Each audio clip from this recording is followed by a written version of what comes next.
Merci, Monsieur le Président. Mais pour commencer, mes pensées iront aussi évidemment aux victimes ainsi qu'à leurs familles et ainsi qu'à tous les sinistrés des inondations des 14, 15 et 16 juillet dernier.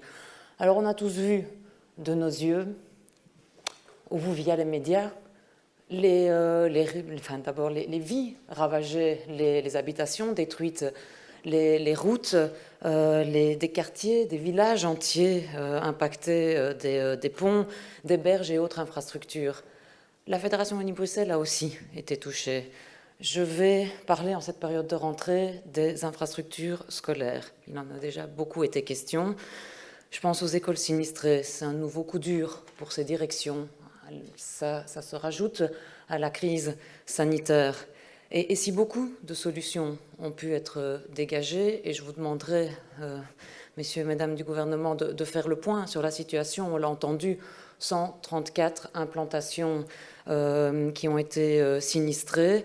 Heureusement, on peut se réjouir qu'une majorité d'entre elles ont pu rouvrir, mais il en restait encore une dizaine dans l'incertitude. Donc voilà, je vous demanderai de faire le point aujourd'hui sur les solutions qui ont pu être apportées, temporaires et ou à plus long terme.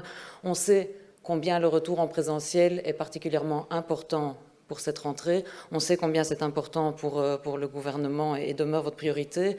Et je voudrais aussi, au nom du groupe MR, souligner les efforts qui ont été consentis par les directions et équipes derrière pour que cela soit possible pour un maximum d'enfants.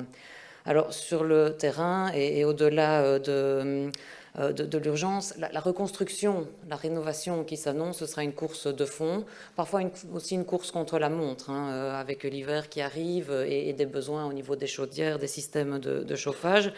Mes collègues ont déjà souligné les nombreuses mesures de soutien prises par le gouvernement, mais là aussi j'aurais aimé vous demander de faire le point sur le soutien financier, les dispositions prises, aussi pour informer le plus largement le public cible et surtout faciliter les démarches administratives. Je crois que c'est important en cette période.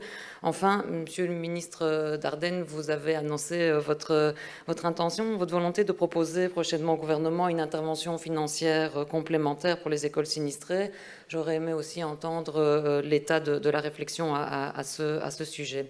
Alors, outre les écoles directement touchées, il y a les écoles qui comptent une large population d'élèves sinistrés sur leurs bancs. Et ça a été souligné à de nombreuses reprises, la solidarité qui s'est exprimée sur le terrain, elle s'est aussi exprimée dans les bâtiments scolaires. Alors, moi, je ne peux parler que de ce que j'ai pu observer près de chez moi. L'Athénée de Chennai a été un centre de dons et d'accueil pour les sinistrés. L'Athénée Liège-Atlas, dont les deux implantations ont été pour une dédiée à l'hébergement des sinistrés, pour l'autre à l'aide alimentaire. Les préfètes de ces écoles et les équipes l'ont fait sans compter.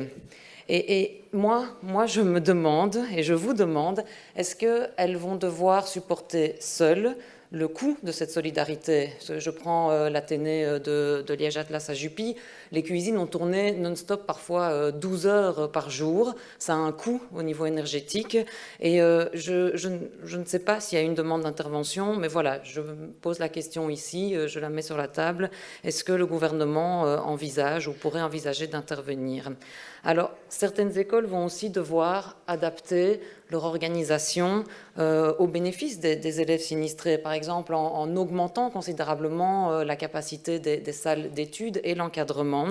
Et donc, à cet égard, avez-vous été sollicité et un soutien est-il envisagé? Alors, en termes de matériel, il y a eu un appel aux dons auquel il a été largement répondu. Et je tiens à souligner, en termes de besoins immédiats aussi, l'annonce de Monsieur le ministre-président de pourvoir à 1000 ordinateurs pour les élèves sinistrés. Alors, je vois que mon temps de parole s'écoule. J'aurais aimé aussi vous interroger sur les normes d'agrément et le comptage des élèves, mais je ne doute pas que ma collègue Stéphanie Cortis, notamment, aura l'occasion d'y revenir en commission. J'aurais aussi aimé revenir sur les défis, la reconstruction. Ça va aussi demander que la Fédération Wallonie-Bruxelles prenne sa part au niveau de la formation pour les métiers en pénurie dans ces domaines-là. C'est un défi important. Et enfin, en lien toujours avec l'école et avec les élèves sinistrés. Je voudrais aborder la santé mentale des jeunes, déjà malmenés avec la crise sanitaire. Et on sait qu'une réflexion est en cours dans notre Assemblée. Et je crois, chers collègues, qu'il faudra intégrer un traumatisme comme celui de cette catastrophe dans notre réflexion. Mais ici, les quelques questions que je voulais vous soumettre, c'est de savoir si un soutien psychologique spécifique pour les élèves sinistrés est prévu et comment cela s'organisera-t-il. Les PMS seront-ils renforcés ou bien est-ce que cela peut être envisagé via d'autres opérateurs?